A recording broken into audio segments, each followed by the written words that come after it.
des liens solides, votre émission sociale animée par la Banque alimentaire du Gard sur Radio Nîmes.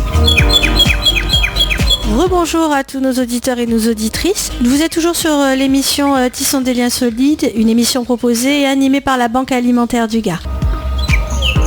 Donc nous avons aujourd'hui avec nous Samuel Charry, responsable de l'espace professionnel à BNP Paribas, qui représente aujourd'hui Pierre-Éric Sartre, directeur de l'agence BNP Paribas du boulevard Victor Hugo, et Stéphanie Cailly, directrice de l'agence BNP Paribas du Mas de Carbonel. Alors pour vous expliquer un petit peu aux auditeurs et aux auditrices, nous avons la chance d'avoir comme mécène BNP Paribas, qui est un partenaire très important pour la Banque alimentaire du Gard. Car en effet, je ne sais pas si vous avez pu voir sur nos réseaux sociaux, mais la BNP Paribas a organisé du 35 mai au 5 juin une collecte de denrées alimentaires pour les banques alimentaires dans plus de 400 agences françaises.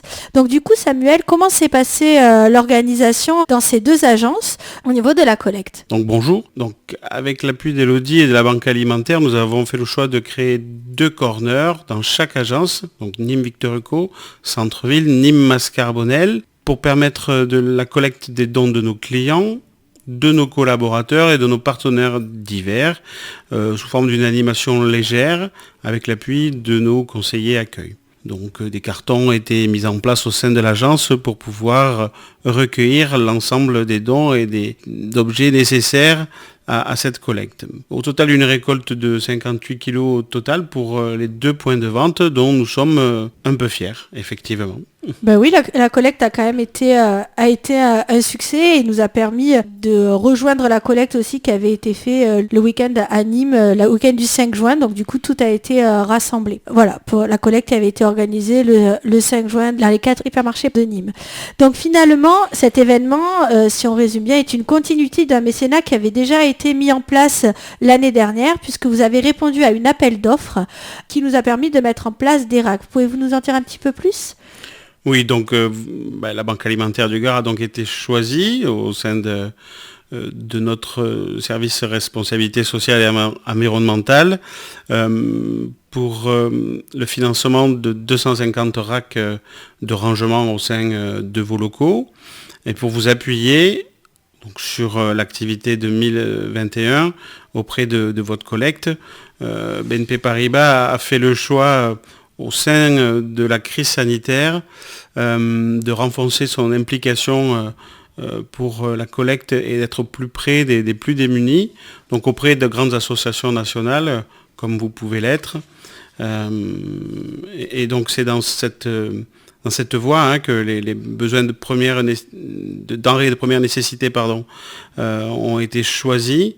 Et c'était une première aussi, je crois, pour la Banque alimentaire d'être soutenue par une banque nationale. Voilà. Oui, et pour indiquer un petit peu à nos auditeurs ce que cela représente, les 250 racks représentent 18 500 €, donc c'est quand même une certaine somme pour notre association et ça a permis aussi le réaménagement de notre deuxième entrepôt, c'est-à-dire que maintenant nos 1000 m² d'entrepôt possèdent des racks, c'est ce qui permet à la Banque alimentaire de beaucoup mieux fonctionner.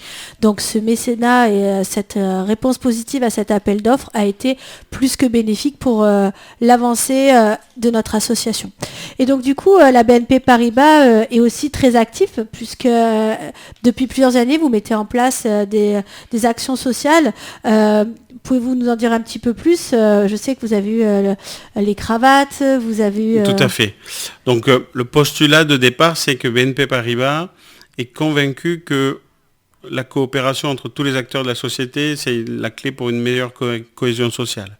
C'est la réunion de tous et l'entraide de tous qui permettra d'avancer collectivement. Donc depuis 2012, l'opération Parlons Cœur a permis de dédier une fois par an les points de vente les plus importants auprès d'associations. Alors, dans un premier temps auprès d'associations locales.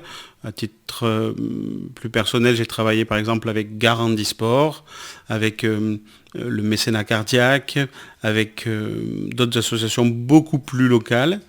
Et en 2018, on a fait le choix de travailler pour la réinsertion de personnes à la recherche d'emploi. Donc au travers d'une association un peu iconoclaste qui s'appelle la Cravate Solidaire et qui permettait de récolter des vêtements professionnels afin de les donner aux gens qui passaient des entretiens d'embauche. En 2019, nous avons travaillé avec la Croix-Rouge. Donc au niveau national, 17 tonnes de vêtements ont été collectées à cette occasion. Et cette année, donc avec une année d'écart avec le Covid, la Banque alimentaire, où nous avons une nouvelle fois une belle réussite et de pouvoir vous accompagner localement et je crois aussi nationalement. Effectivement. Et du coup, comment on peut imaginer dans l'avenir vos liens, les liens qu'on peut établir entre les associations comme la Banque alimentaire du Gard et votre institution ? En fait, il faut se rendre compte que pour nos clients et pour nos animateurs, ce type d'action est très important. On a un très fort retour, une très forte implication de nos clients. Alors ça ne se traduit pas forcément immédiatement par un don ou la participation à une association, mais on a un très bon retour, un très bon feedback chaque fois qu'on met en œuvre ce type d'opération. Donc on peut imaginer peut-être quelque chose de plus permanent, de plus visible également, un partenariat peut-être un petit peu plus visible. Et dans un second temps également, peut-être prévoir l'implication de nos clients professionnels et entreprises, qui eux disposent parfois de moyens, je ne sais pas, de véhicules, d'excédents alimentaires ou ce genre de choses pour nous appuyer dans la réussite de ce genre de démarche. Très bien. Eh bien, écoutez, merci beaucoup Samuel d'être parmi nous cet après-midi et merci beaucoup d'avoir dit présent pour cette petite interview. Il est temps maintenant de faire une petite pause et on se retrouve tout à l'heure.